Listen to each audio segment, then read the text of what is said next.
마태복음 22장 34절에서 40절 말씀입니다. 34절부터 한 절씩 교도하도록 하겠습니다. 예수께서 사두개인들로 대답할 수 없게 하셨다 함을 바리새인들이 듣고 모였는데 그 중에 한 율법사가 예수를 시험하여 묻되 선생님, 율법 중에서 어느 계명이 크니이까? 예수께서 이르시되 내 마음을 다하고 목숨을 다하고 뜻을 다하여 주 너희 하나님을 사랑하라 하셨으니 이것이 크고 첫째 되는 계명이요 둘째도 그와 같으니 내 이웃을 내 자신같이 사랑하라 하셨으니 같죠? 이 두 계명이 온 율법과 선지자의 강령이니라. 아멘. 아멘. 신년 새해 우리가 첫 예배 드릴 수 있는 것이 하나님의 크신 은혜인 줄 믿습니다. 생을 다하는 그때까지 정말 하나님을 높이는 저와 여러분들이 되어야 될 줄 믿습니다.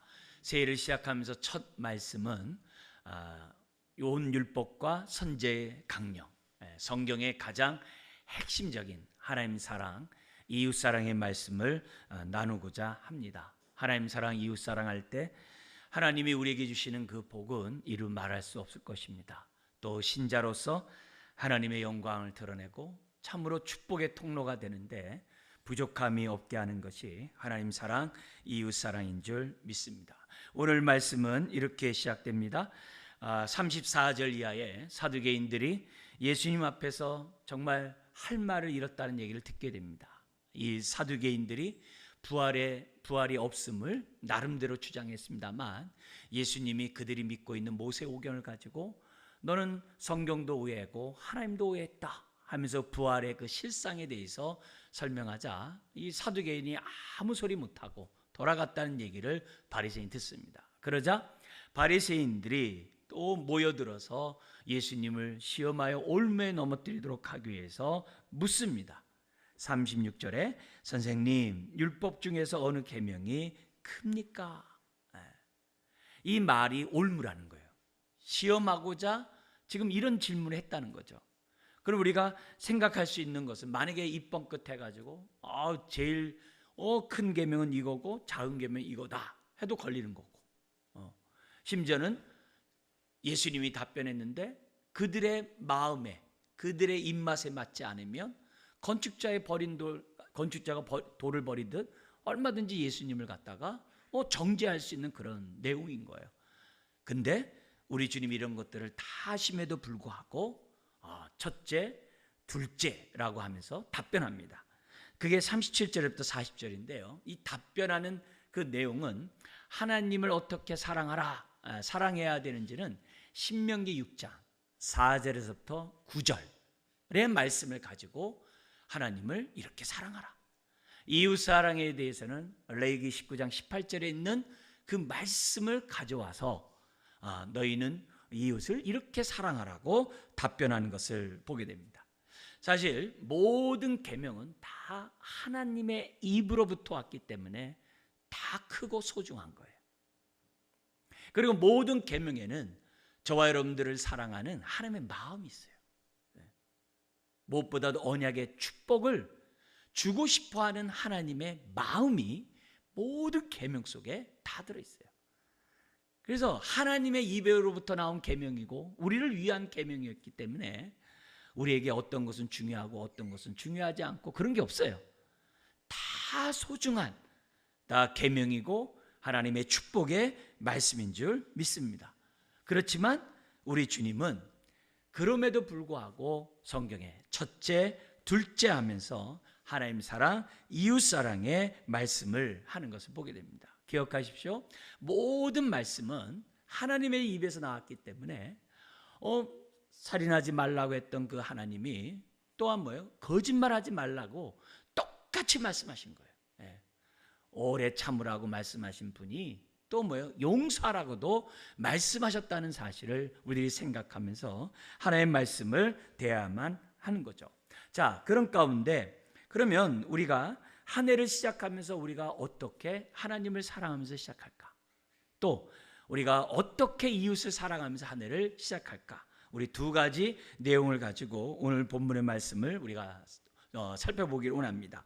먼저 첫 번째 우리가 생각해야 될 것은 우리는 어떻게 하나님을 사랑하면서 한 해를 시작할 것인가. 오늘 본문의 37절은 이렇게 시작합니다. 우리 한번 다 같이 한번 읽겠습니다. 예수께서 이르시되 내 마음을 다하고 목숨을 다하고 뜻을 다하여 주 너희 하나님을 사랑하라 하셨으니. 이게 어디 말씀이라고요? 신명기 6장 4절 이하의 말씀. 특별히 6장 4절 5절의 말씀을 우리 주님이 말씀한 거예요. 근데 신명기에 나와 있는 그 말씀을 우리 화면에 따라서 한번 6장 5절을 한번 읽도록 하겠습니다. 뭐가 차이가 있는지 한번 보면서 한번 읽겠습니다. 너는 마음을 다하고 뜻을 다하고 힘을 다하여 내 하나님 여호와를 사랑하라. 목숨이 사라지고 뜻만 있는 것이 아니라 힘이란 단어가 들어갔어요. 그죠? 자, 근데 똑같은 사건을 기록한 마가복음도 있고 누가복음도 있어요. 오늘 이 말씀을 마가도 기록했고 누가도 기록했어요. 마태만이 아니에요. 자, 그럼 마가복음에는 뭐라고 얘기했는지 화면을 보면서 한번 읽겠습니다. 내 마음을 다하고 목숨을 다하고 뜻을 다하고 힘을 다하여 주 너희 하나님을 사랑하라 하신 것이요. 그러니까 마태복음에 있는 내용이나 신명기에 있는 내용을 다 가져다가 3개가 아니라 4개로 지금 설명하면서 사랑할 것을 얘기를 합니다. 자, 그런데 누가복음 10장 27절은 또 뭐라고 기록했는지 한번 읽도록 하겠습니다. 내 마음을 다하며 목숨을 다하며 힘을 다하며 뜻을 다하여 주 너희 하나님을 사랑하고. 뭐가 차이가 있어요? 마가복음과 누가복음 차이가 뭡니까? 거기 보니까 힘과 뜻이 순서가 바뀌었어요. 그럼 이 얘기는 무슨 말입니까? 하나님을 사랑하는데 거기에 뭐 이렇게 차등이 있고 순서가 있는 것이 아니라는 거예요. 이 말은 하나님을 사랑할 때 지금 뭐예요? 내가 있는 마음과 목숨과 뜻과 힘 모든 것을 다 동원해서 하나님을 사랑하는 말씀이에요. 그것이 뭐 더 많은 것으로 얘기한다 할지라도 하나님을 사랑하는 방식이 무엇인지를 신명기에 있는 말씀을 가지고 예수님이 말씀하셨어요. 여러분, 유대인들은 이 신명기 6장 4절 이하의 말씀, 9절까지 있는 말씀을 날마다 낭송을 해요. 정말 유대인이라고 한다면 나름대로 경건하게 살고자 하는 사람은 신명기 6장 4절 이하의 9절의 말씀을 함사합니다. 우린 그걸 갖다가 쉐마라고 그래요. 들으라. 쉐마의 말씀을 유대인이라면 다 낭송을 해요. 유대인들의 의식 속에서는 지금도 똑같아요. 그들은 신약을 믿지 않잖아요. 그들은 똑같이 하나님 사랑하려면 어떻게 해야 되느냐? 이 쉐마의 말씀에 따라 사랑하자. 그것이 유대인들의 기본적으로 갖고 있는 내용이에요. 그것을 예수님이 오늘 우리들에게 말씀하고 있는 겁니다. 그렇다면 오늘 아까도 제가 여러분들에게 말씀드렸던 것처럼 내 마음 다하고 목숨 뜻을 다하여 하나님을 사랑하는 것이 뭐라고요? 우리가 내가 갖고 있는 모든 것으로 하나님을 사랑할 것을 얘기합니다. 근데 이 모든 것으로 사랑하는데 때가 있어요. 어느 때까지? 어느 때까지도 이 안에 포함이 있어요. 뭐냐면 숨이 다하는 날 때까지. 온 생을 다하여 나의 모든 삶을 다하여 하나님을 사랑하라는 거예요. 여러분, 숨이 다할 때까지 하나님을 사랑하신 그 가장 모델이 되신 분이 누구예요? 예수님이죠. 어디에 있어요? 십자가에서. 십자가에서도 우리 예수님은 정말 마지막 그 순간까지 아버지여 내 영혼을 부탁하나이다. 하나님을 사랑하신 분이 예수님이에요. 어떻게 사랑해야 된다고요? 생을 다하는 그때까지, 호흡이 있는 정말 끝나는 그때까지 하나님을 사랑하라. 그 모습을 보여줘요. 이런 모습은 예수님만 보여준 것이 아니죠.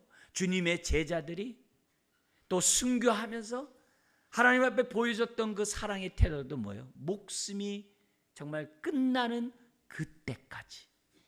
그때까지도 사랑했다는 거죠. 여기에 대해서 이제 유대 문헌에 아주 초대, 정말 예수님 당시에 한 동시대에 살았던 그 초대 그 랍비의 문헌이 기록되어 있어요. 뭐라냐면은 아키바라는 사람인데요, 로마 황제 숭배를 하지 않았다고 해서 이제 순교를 당합니다. 살갗이 이렇게 뜯겨 나가는 고문을 당하고 정말 서서히 죽는 그 고통 속에서 이제 죽음을 맞이하게 됩니다. 그것을 보고 있었던 그 주변에 많은 사람들이 우는 거예요. 울고 있는 그들을 향하여 말을 해요.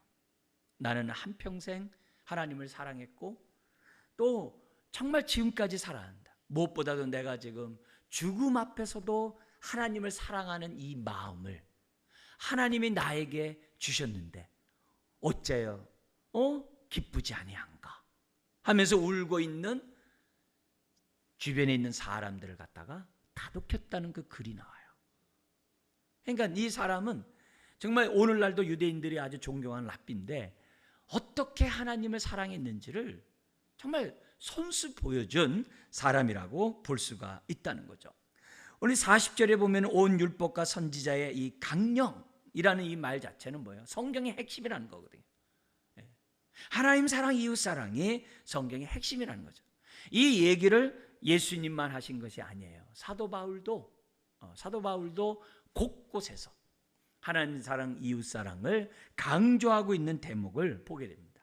특별히 갈라디아서 5장 14절, 우리 화면에 있는 내용을 한번 읽어볼까요? 온 율법은 내 이웃 사랑하기를 내 자신같이 하라 하신 한 말씀에서 이루어졌나니. 이 메시지는 바울은 우리에게 뭘 가르쳐줘요? 하나님 사랑, 이웃 사랑에 의해서 순서가 있는 게 아니라는 거예요. 하나님 사랑을 먼저 하고 이웃 사랑을 나중에 하라, 그 얘기가 아니라는 거예요. 이웃 사랑함으로 뭐예요? 온 율법이 다 뭐예요? 이루어졌다는 거예요. 지금 우리들이 어설픈 신앙을 가지고 신앙생활하기 때문에 많은 분쟁과 다툼, 시험이 있어요. 우리 한국교회에서도 장로교회도 많은 분파가 있어요. 또 많은 교파들이 있어요. 근데 그 분파들이 나눠지게 된 그러한 배경들을 보면은 이유가 있어요. 나름대로 성경의 근거를 가지고 얘기를 해요. 뭐냐면 우리는 무엇보다도 하나님을 먼저 사랑해야 된다 해가지고 하나님을 먼저 생각해야 한다고 하면서 지체를, 주변에 있는 사람들을 배려하지 않는 거예요. 무시하는 거예요. 그래서 하나님을 사랑한답시고서 사람을 갖다 사랑하지 않는 우를 범함으로 막 교파가 나눠져요. 반대로 사람을 사랑하지 않고 공의를 실현하지 않고 사람에게 떡을 주지 않으면서 하나님 사랑하는 게 무슨 의미가 있느냐 하면서 공의를 앞세우고 구제를 앞세우고 선을 앞세우는 이런 모습 속에 하다 보니까 또 뭐예요? 또 나눠져요. 그러나 바울도 우리들에게 말씀하신 것처럼 이웃 사랑할 때 율법이 완성되는 거거든요. 하나님 사랑하는 것이 다 완성되는 거거든요. 그래서 하나님 앞에서는 어느 계명이 소중하고 어느 계명이 덜 소중한 게 없어요. 어떤 건 지켜야 되고 어떤 건 안 지켜야 되는 게 없어요. 모든 게 다 하나님의 입에서 나오는 말씀이고 모든 것이 다 저와 여러분들을 위한 축복의 말씀이에요. 축복의 말씀이에요. 여러분 바구니를 이렇게 할 때, 만들 때 얼기설기 하잖아요. 그러면 어떻게 돼요? 촘촘하게 하면은 새어나가는 게 없어요. 근데 얼기설기 하면 어떻게 돼요? 막 새어나가요. 어느 말씀은 소중하고 어느 말씀은 덜 소중한다면은 삶의 하나님의 축복이 나에게 머물지 않고 다 흘러나가 버린다고요. 이 문제는 꼭 교회 안에서만 있는 것이 아니에요. 사람과의 관계도 마찬가지예요. 이웃과의 관계도 마찬가지고 가정 안에서도 마찬가지예요. 교회 안에서 두말할 것도 없고 하나님을 섬긴다고 하면서 상대방을 배려하지 않고 상대방의 입장을 이해하지 않고 하는 행동들은 정말 오늘 하나님의 말씀 가운데 하나님을 진정으로 사랑하는 자인가, 오늘 말씀에 따라 이웃을 내 몸같이 사랑하는 자인가 라고 말할 때 온전하지 않다는 거죠. 하나님의 모든 계명은 다 뭐예요? 소중하고 다 우리가 반드시 지켜야 될 그런 내용인 거죠. 아까 우리 성가대가 찬양했던 것처럼 이 얘기는 바울만 얘기한 것이 아니에요. 사도 요한 또한 이 사랑이 모든 것임을 정말 요한일서를 통해서 우리들에게 말씀했던 것을 봅니다. 제가 여러분들에게 다시 한번 읽어드린다면 요한일서 4장 10절에서 12절의 말씀이 이거예요. 사랑은 여기 있으니 우리가 하나님을 사랑한 것이 아니요 하나님이 우리를 사랑하사 우리 죄를 속하기 위하여 화목제물로 그 아들을 보내셨습니다. 사랑하는 자들아, 하나님이 이같이 우리를 사랑하셨은즉 우리도 서로 사랑하는 것이 마땅하도다. 어느 때나 하나님을 본 사람이 없으되 만일 우리가 서로 사랑하면 하나님이 우리 안에 거하시고 그의 사랑이 우리 안에 온전히 이루어지느니라. 이웃 사랑할 때 하나님의 사랑을 우리가 더 그만큼 체험한다는 거예요. 이웃 사랑하면 사랑할수록 하나님의 사랑으로 채워진다는 거예요. 우리들의 마음에 이런 사랑이 약하고 우리 마음에 평안이 약한 이유가 뭐예요? 베푼 게 없기 때문에 그래요. 이웃 사랑이 없기 때문에 그래요.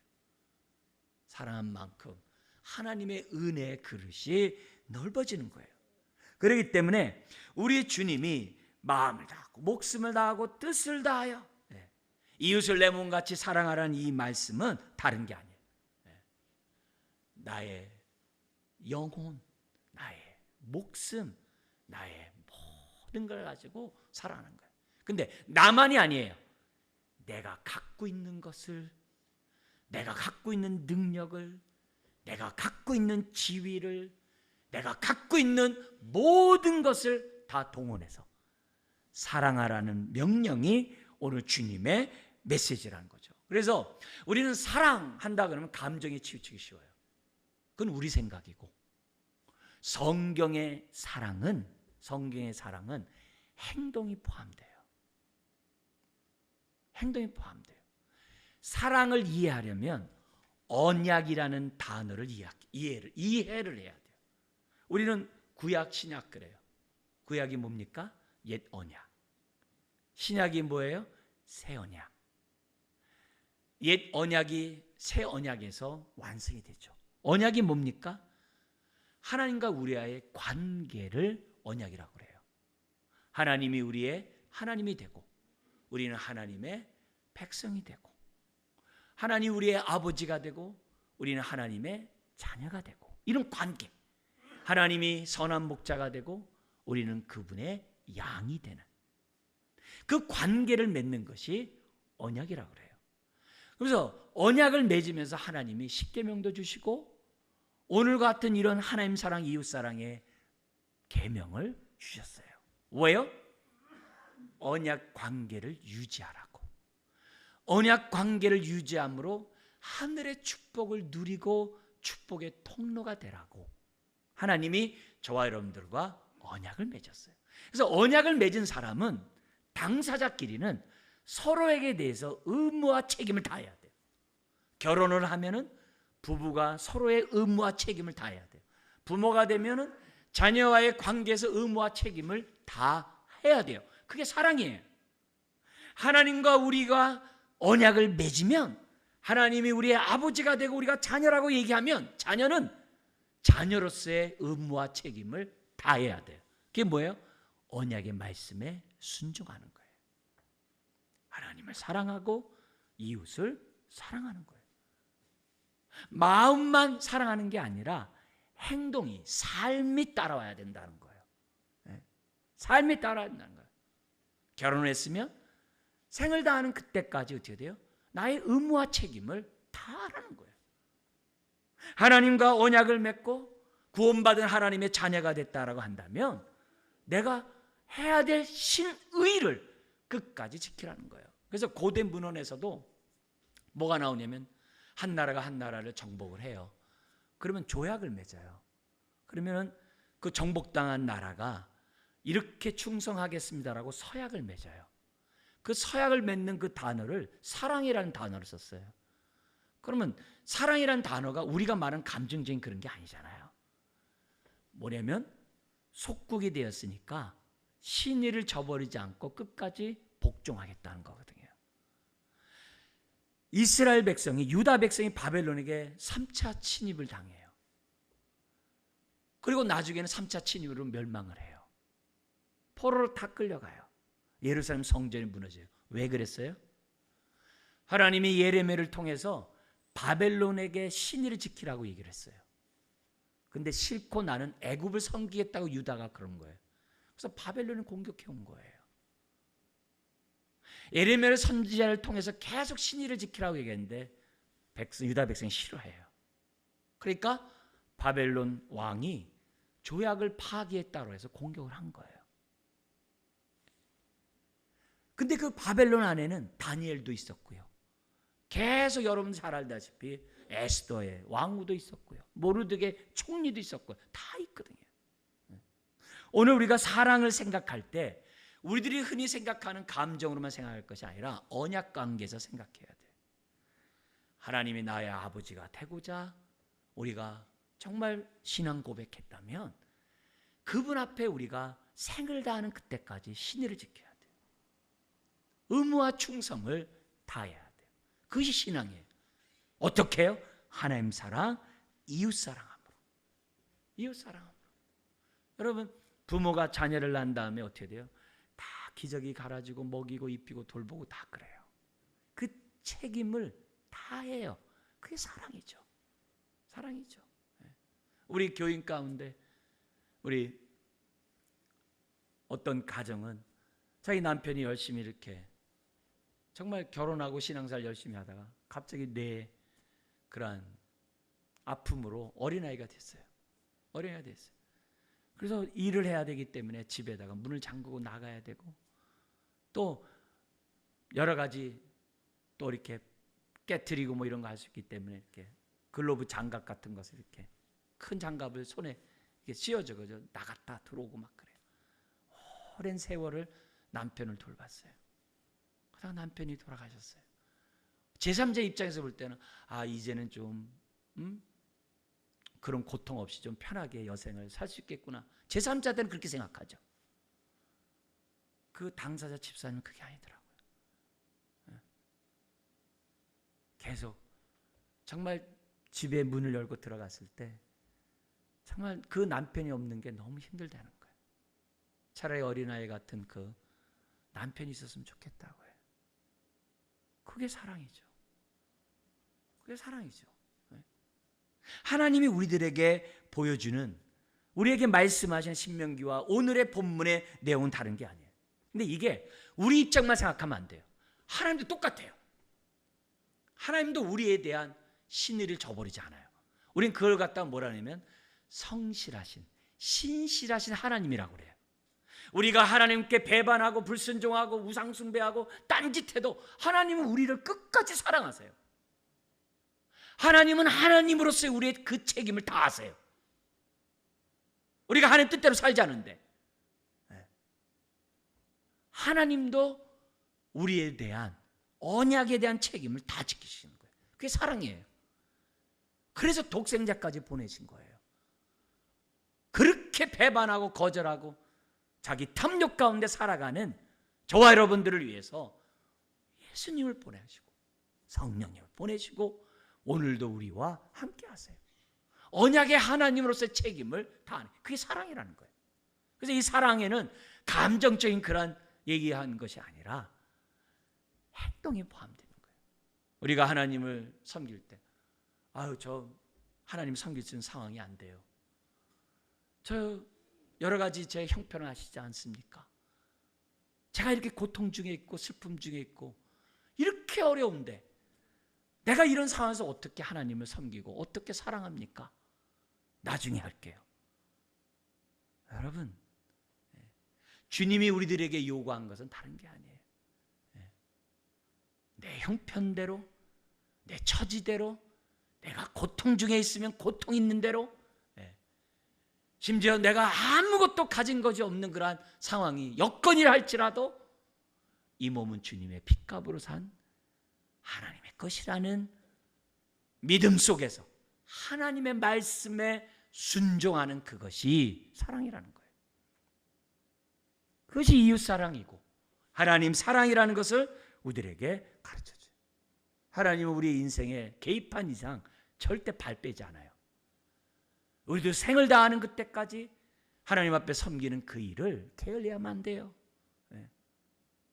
그런 가운데 오늘 보다 더 구체적으로 세 가지 주님이 말씀하신 내용을 살펴보면서 한번 내가 어떻게 하나님을 사랑해 왔는지 거울로 비춰보고 정말 우리가 생각을 고쳐먹고 다시금 우리가 새 마음으로 정말 새해를 맞이하고 복된 삶을 살아갔으면 좋겠어요. 어떻게 사랑하라고요? 내 마음을 다하고, 내 마음을 다하고, 다하는 가운데 사랑해요. 우리가 마음 그러면 우리 입장에서 하트 그러면 가슴만 생각하잖아요. 감정만 생각하잖아요. 근데 성경에 나오는 마음은 감정만을 얘기하는 게 아니에요. 성경에서 나오는 마음은 지정의, 모든 걸 마음이라고 그래요. 지정의, 그 모든 것이 있는 곳이 마음의 자리예요. 마음의 자리예요. 그래서 마음을 다하여 사랑하라는 얘기는 감정만 사랑하는 게 아니라 내가 좋을 때 사랑하고 좋지 않으면 나 예배하기 싫어요. 그게 아니라 생각을 하고 의지를 가지고 하나님을 사랑해야 한다는 것을 우리들에게 가르쳐주고 있어요. 똑같은 신명기 6장 4, 5절의 그 쉐마, 우리 지금 방금 이 말씀, 그 다음 구절이 6절에 무슨 말씀이 있냐면은 이런 말씀이 있어요. 오늘 내가 네게 명하는 이 말씀을, 아까 쉐마의 그 말씀을 너는 마음에 새기래요. 그럼 이 마음은 어떤 마음이에요? 우리가 흔히 말하는 가슴에만 새기는 거예요? 그런 얘기하는 게 아니라 그런 말 속에는 뭐가 포함되는 거예요? 생각에까지 새기고 너의 삶 속에도 새겨요. 삶 속에 새기는 게 뭐예요? 순종하라는 얘기예요.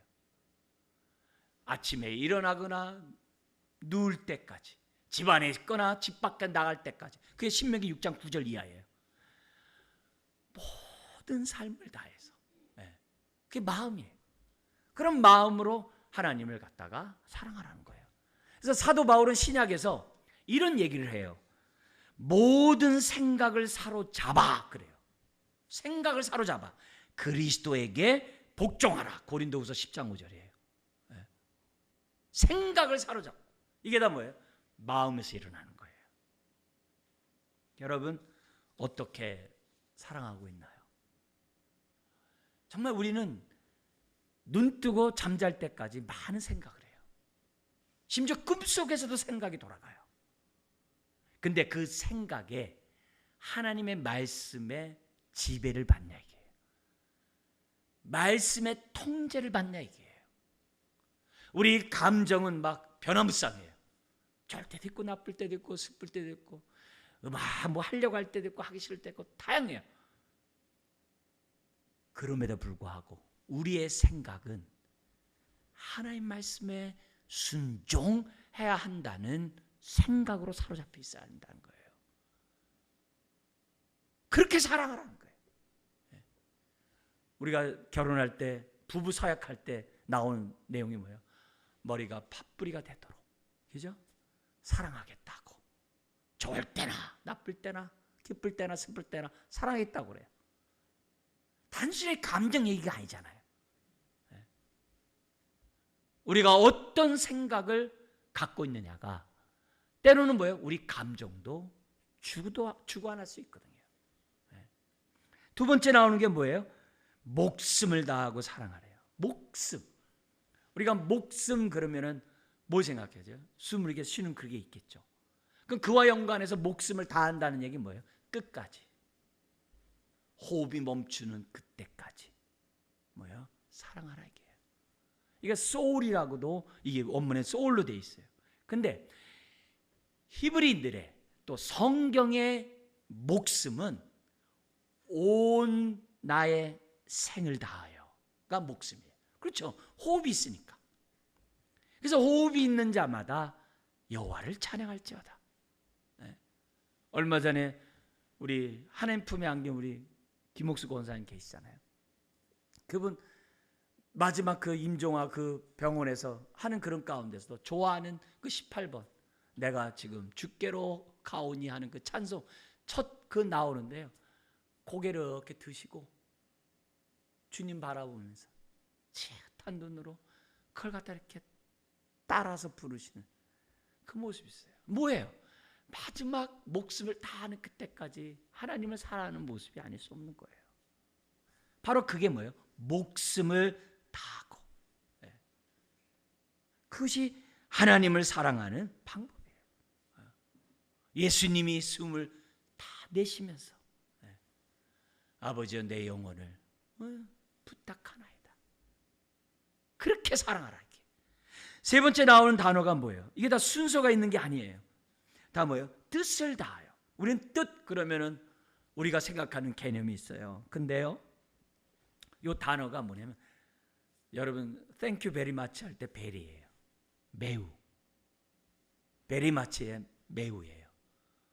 근데 이거는 부사기 때문에 오늘 성경에는 이게 명사로 나오거든요. 그런 얘기들이 잘 없어요.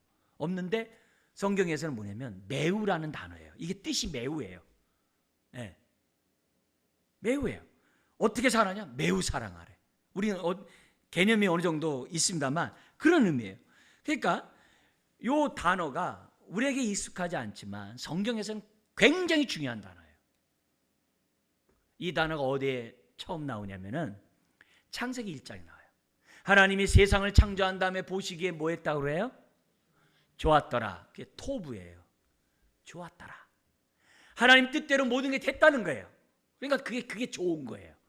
그 말뜻이 질서대로 하나님 뜻대로 다 창조된 모습 좋았더라.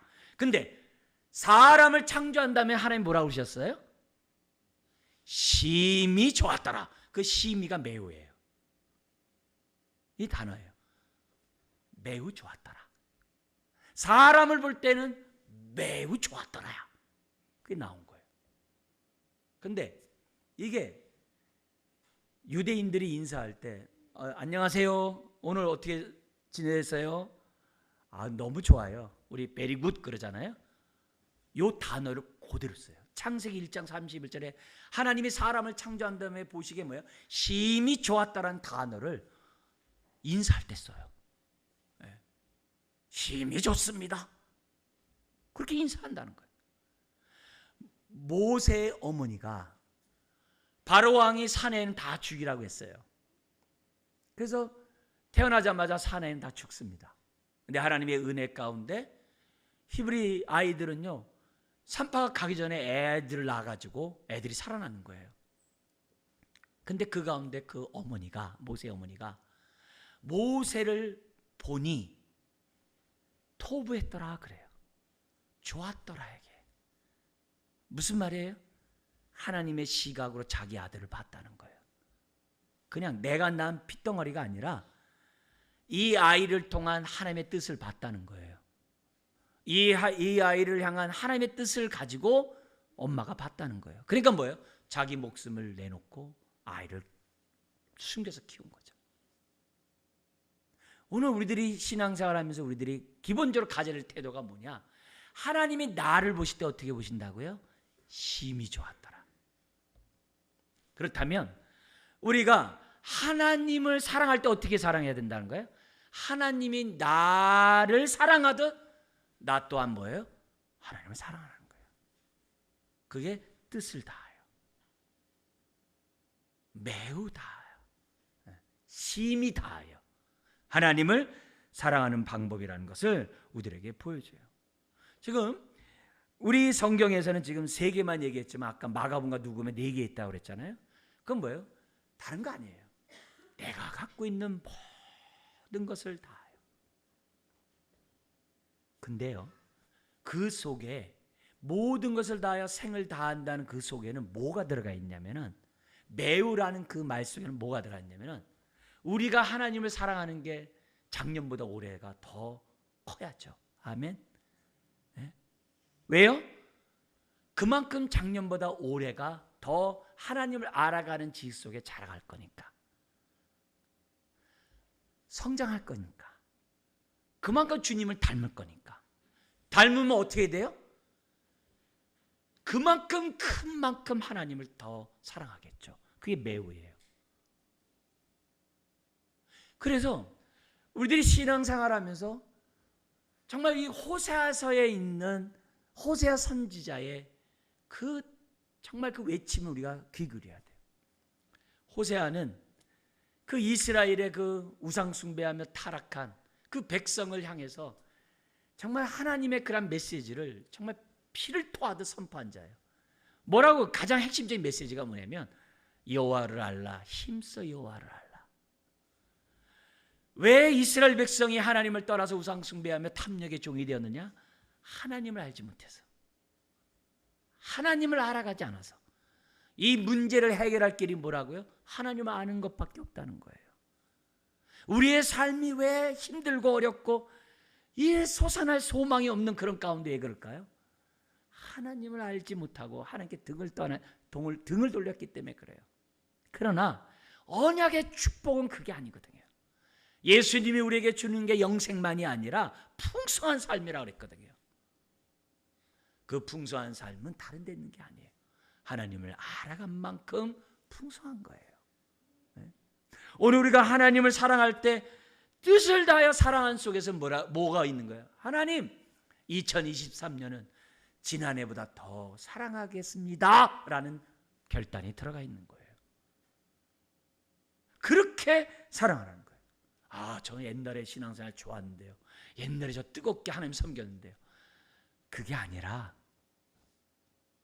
지금이 옛날보다 더 좋아야 한다는 거죠. 그래서 이 하나님을 사랑하는 이 말을 성경 번역본들이 많아요. 그 가운데 메시지 성경이 있어요.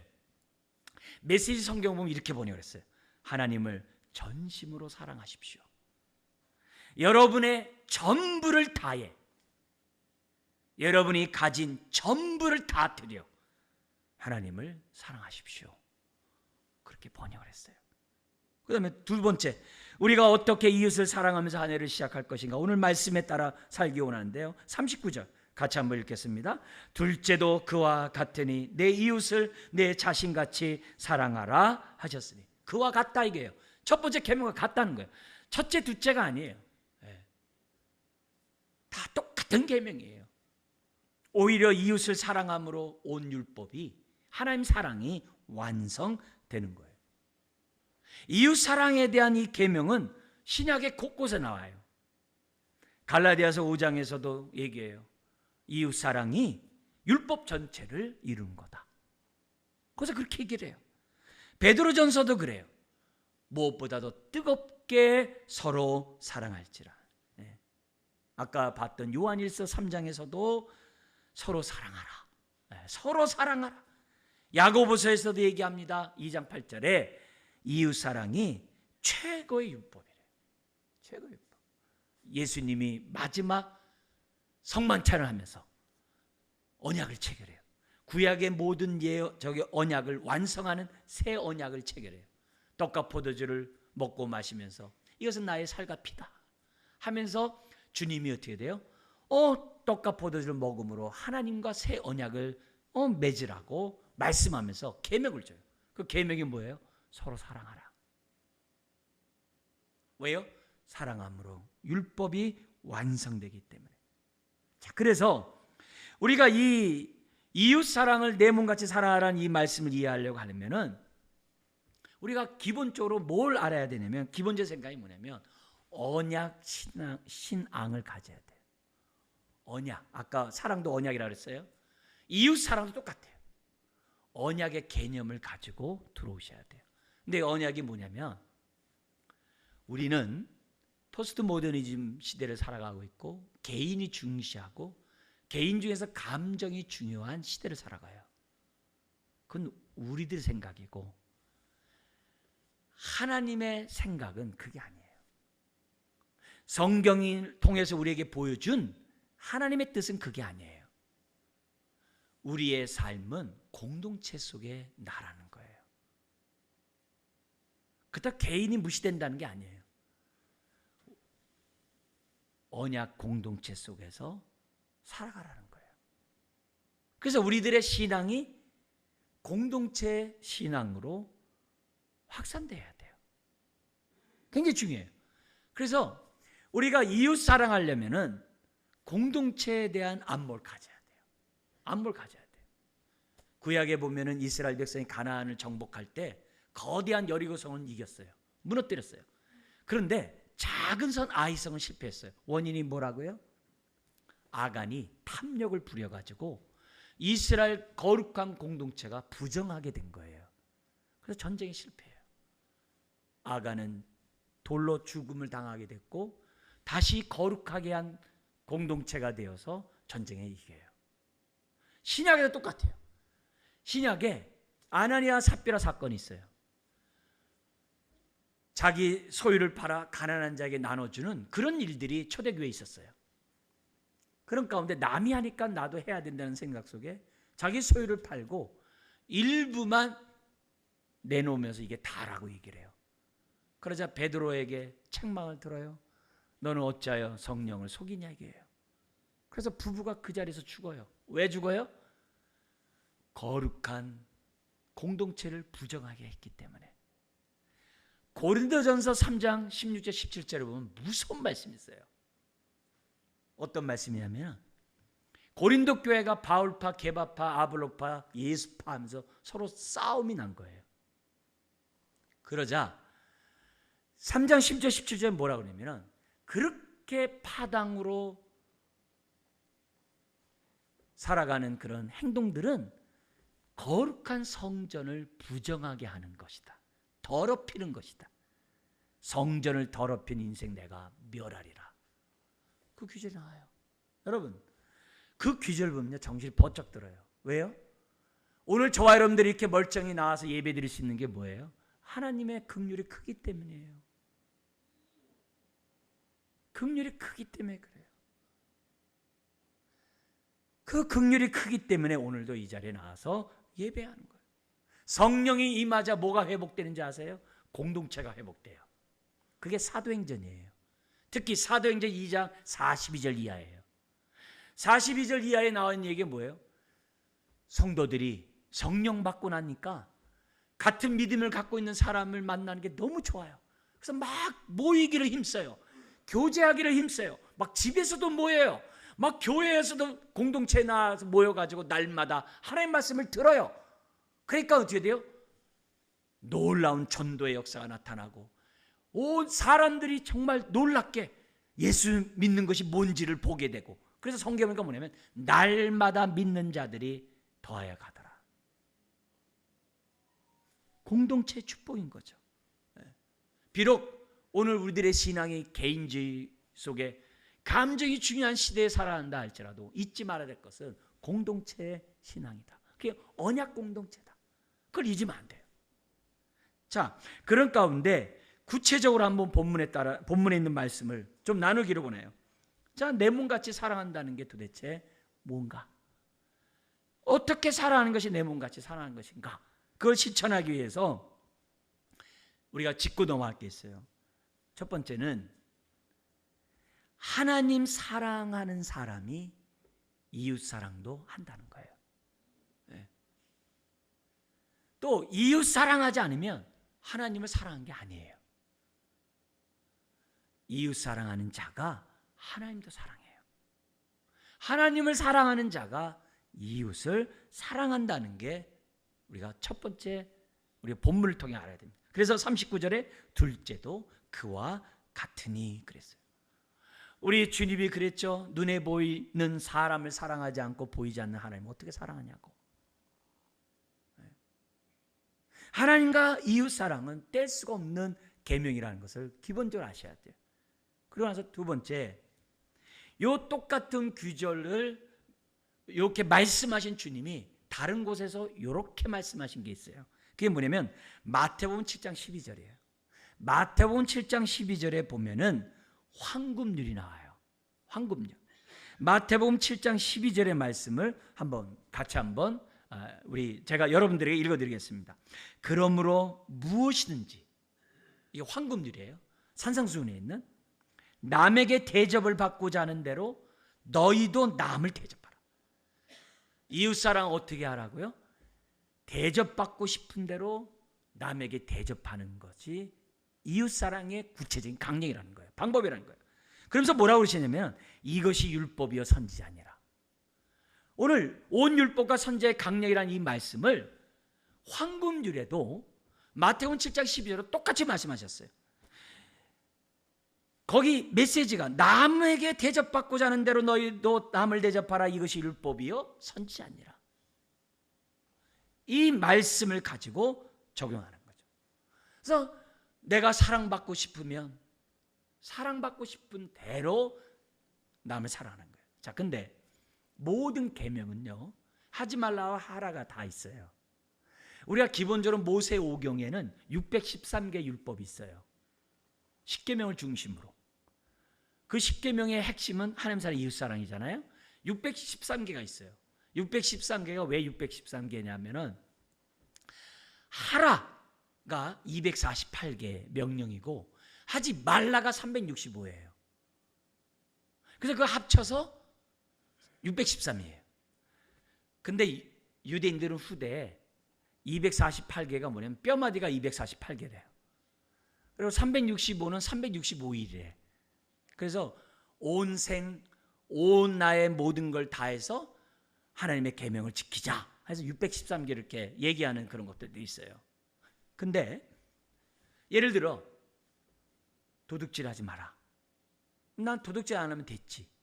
그게 아니에요. 도둑질하지 말라에는 뭐가 들어가 있어요? 하라도 들어가 있어요. 뭐예요? 다른 사람의 재산을 보호해줘라. 그래서 우리가 어떻게 돼요? 저울추를 속이지 않는 것이고 직장에서 성실하게 일을 하는 거예요. 회사에 누를 끼치지 않는 거예요. 내가 훔치지 않았다고 도둑질하지 않는 거 그게 아니에요. 남의 재산을 지키지 않는 것도 도둑질하는 거예요. 살인하지 말라. 안 죽이는 게 그게 지킨 게 아니에요. 남의 생명을 보호해 주라도 들어가 있는 거예요. 모든 계명이 그거예요. 그러면 남에게 대접받고 싶은 대로 남에게 대접하라는 이 말은 무슨 말이에요? 남으로부터 대접받고 싶지 않은 것은요 남에게 하지 말라도 들어가 있는 거예요. 모든 율법이 그래요. 모든 말씀이 그래요. 한 선생이 아이들에게 인격, 이런 발달, 인격을 이렇게 학습 태도들을 바꾸고 삶을 바꾸기 위해서 이걸 적용했다고 해요. 그래서 선생님이 학생들에게 친구가 나에게 해줬으면 좋은 것을 써보라 그랬대요. 근데 나를 사랑하고 나를 배려하고 나를 칭찬하고 나를 알아주고 뭐 이런 얘기들을 쭉 쓰더래요. 근데 나와 있는 내용들이 다 추상적이더래요. 근데 친구가 나에게 하지 말할 것을 한번 써보라고 그랬대요. 근데 내용이 길대요. 친구들이 나를 갖다가 왕따 시키지 않았으면 좋겠습니다. 나와 함께 놀아줬으면 좋겠습니다. 하면서 나에게 하지 말아야 될 것들 뭐냐면 나를 갖다 배척해서 지들끼리 놀지 않았으면 좋겠습니다. 이런 식으로 굉장히 구체적으로 기록하더라는 거예요. 그러면서 아이들이 그걸 보면서 깨닫는 거예요. 아, 친구랑 사이좋게 지내려면은 내가 싫어하는 것을 하지 말아야 되겠구나. 그런 걸 깨닫게 하면서 지도해 나갔다는 거예요. 마찬가지예요. 오늘 우리가 이웃을 내 몸같이 사랑하려고 하는 데 있어서 기억해야 될 것은 내가 받고 싶지 않은 그런 것을 해서는 안 된다는 것. 그것도 포함되어 있는 거예요. 그래서 우리가 예의를 지키고 질서를 지키고 배려하고 오래 참고 이런 행동들을 하는 이유가 다른 게 아니에요. 내 몸같이 사랑하라고 하는 주의 계명에 우리가 순종하기 위해서 한다는 거죠. 그러면서 한 가지 더. 문제는 그 다음 구절이에요. 뭐냐면은 누가 이웃이냐 이게요. 누가 나의 이웃이냐 이게요. 전통적으로 나랑 친한 사람이 이웃이에요.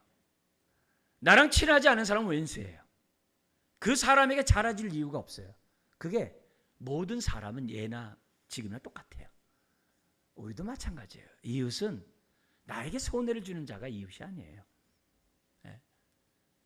나랑 친한 그런 사람이 이렇게 있습니다.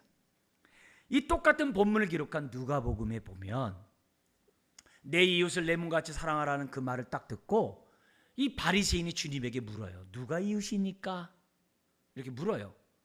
그러니까 누가 이웃이냐라는 그 질문에 주님이 여리고 성으로 내려가다가 강도 만난 그 사건을 우리 주님이 답해요. 그 내용 여러분도 잘 아는 내용이면 잠시 얘기한다면 예루살렘에서 여리고로 내려가는 길에 강도를 만나가지고 거만 죽게 됐습니다.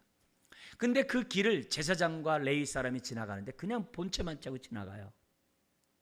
근데 여행 중에 있는 사마리아 사람이 그 길을 지나가다가 그를 치료해주고 자기 짐승에다가 그 강도 만난 사람을 태워가지고 주막까지 가가지고 지극정서 돌봐주는 거예요.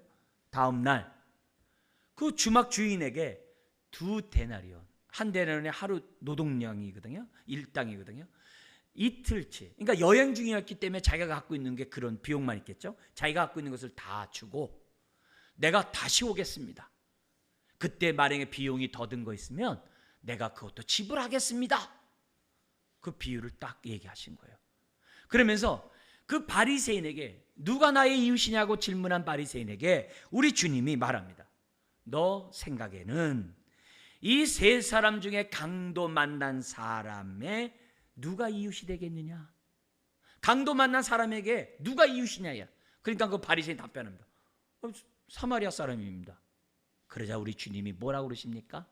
너도 그와 같이 행하라. 그 이웃 사랑을 그렇게 하라는 거예요.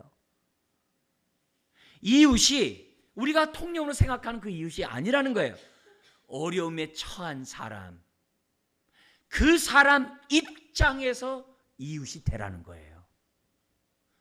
주님이 우리에게 보여준 그 이웃은 내 중심이 아니에요.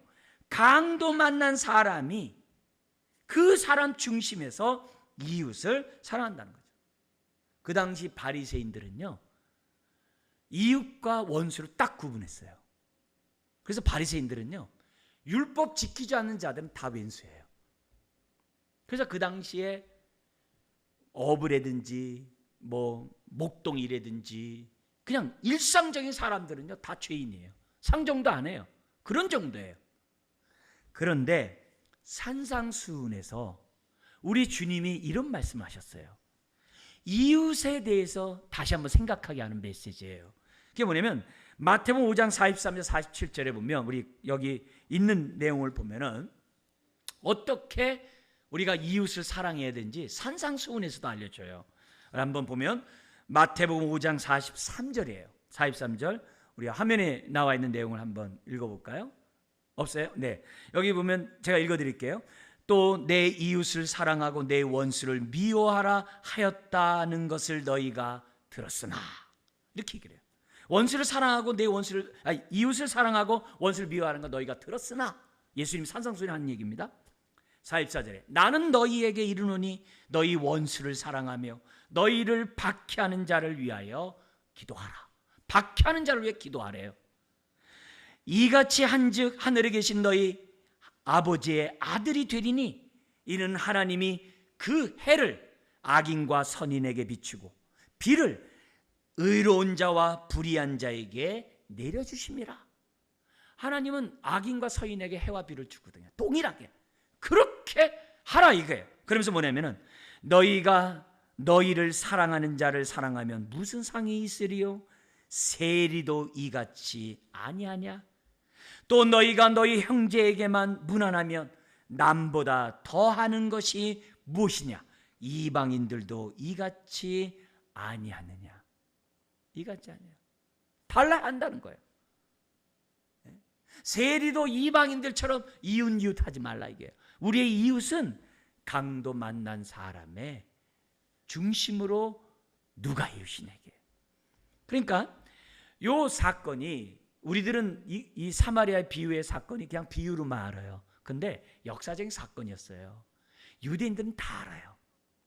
우리는 구약을 모르기 때문에 그런다만 유대인들은 다 압니다. 예수님이 이 말씀하실 때 그들이 생각나는 사건이 있어요. 그 사건이 역대하 28장에 기록되어 있어요. 그때는 남북이 나눠져 있어가지고 북이스라엘이 남유다를 공격해가지고 12만 명이나 죽이고 20만 명을 포로로 끌고 갑니다. 포로를 끌고 가는 그런 가운데 거기에 하나님의 선지자 오뎃이라는 선지자 나타나가지고 막았어요. 그래서 외칩니다. 유다 백성이 이렇게 정말 비참한 지경에 된 것은 우상 숭배했기 때문에 하나님이 벌 준 거다. 그러면서 뭐냐면 이스라엘이 얘기하는 북이스라엘, 너희들은 우상 숭배하지 않냐? 너희들도 하나님의 심판을 받을 거다. 심지어 포로로 동포를 포로로까지 끌고 가고 있지 않냐? 이런 중한 죄를 범한 너희들 심판받으리라. 그러자 갑자기 사마리아 사람, 북이스라엘 사람들이 생각이 바뀌는 거예요. 생각이 바뀌면서 그 유다의 처지가 자신의 처지로 비춰지는 거예요. 그래가지고 20만의 포로들을 다시 돌려보는데 그냥 돌려보는 게 아니라 상처 입은 사람들을 치유하고 걷지 못한 사람들을 자기 짐승들에게 실어가지고 어디까지 하냐면 여리고 성까지 바래다 줘요. 그게 역사적인 사건이 있었어요. 지금 그 얘기를 하는 거예요. 지금 뭐예요? 상대방의 처지를 생각하라는 거예요. 그럼 뭐가 돼요? 긍휼함이 생겨요. 사랑하고 싶은 마음이 생긴다는 거예요.